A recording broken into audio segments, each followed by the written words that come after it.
Hi, I'm Johnny Molson, partner with Wizard of Ads, and today we're going to talk about what are you really selling. It's very easy to know what your product is and what's going out the door, but there's something deeper. And I want to take you back to the mid-1950s when President Eisenhower signed the Interstate Highway Act. And this put ribbons of roads all across the country. There was nowhere you couldn't get to. You could go from Cleveland to Miami, you could go from Portland, Maine to Portland, Oregon, you can go from Chicago to Houston, anywhere on the roads. And it was huge. It was really instrumental in the growth of the country. It changed how businesses did business across state lines. It changed how people visited with each other. It changed where people lived. It was a huge impact on the economy. Everybody thought it was a fantastic idea, except these people.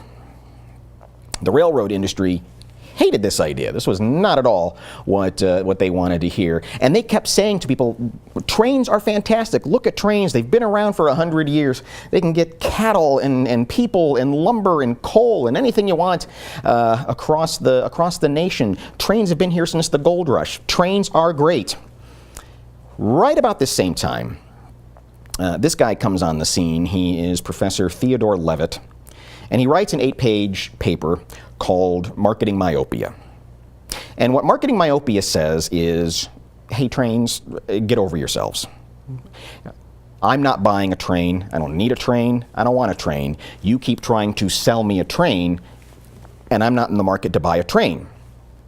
I'm buying transportation. So are you selling a train or are you selling transportation? Around about the same time, of course, television was just taking over everybody's living room. There wasn't one in America that didn't have a television in it.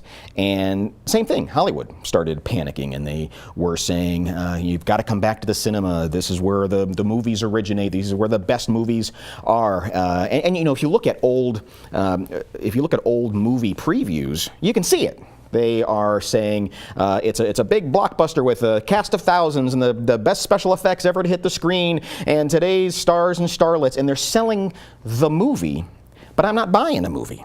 I'm buying entertainment. So it's the difference between what you think you're selling and what you are really selling, or as Peter Drucker even more eloquently put it, the customer rarely buys what the business thinks it's selling.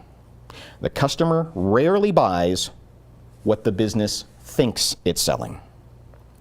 A more contemporary way to look at this is something called the jobs to be done theory, understanding the jobs to be done.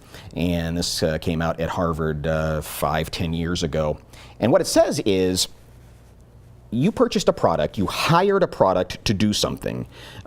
What job were you trying to get it done? I mean, you've probably heard every marketer at some point say, you know, you go to the hardware store to buy a 3/4 inch drill bit. You're not really buying a 3/4 inch drill bit. You want a 3/4 inch hole. And that's almost right. It's not quite there, because really, I don't need the hole either. What I really need is a picture on the wall. That's ultimately the job that I hired that drill bit to do. And it's a great exercise for your business to figure out what it is that people are really purchasing from you. If I go to a bank to get a mortgage, well, I don't want the mortgage, I want a house. Take it even a step further. It's not the house that I want, it's what the house does for me. It's a swing set in the backyard, it's a lawn to mow, it's a place for my family to live. That's ultimately what I'm really buying. If I go to a sporting goods store and purchase bats and rollerblades and hockey sticks and baseball mitts, what I'm really buying is outdoor and excitement and entertainment. So it's a great exercise to, before you start to put a campaign together, is I always ask 2 questions. What are you selling?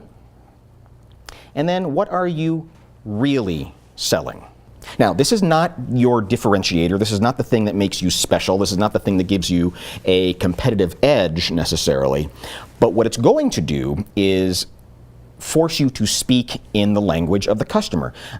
And if your competitors are selling trains and you're selling transportation, you're just that much closer to what it is that the customer is really actually buying. 2 simple questions. What are you selling?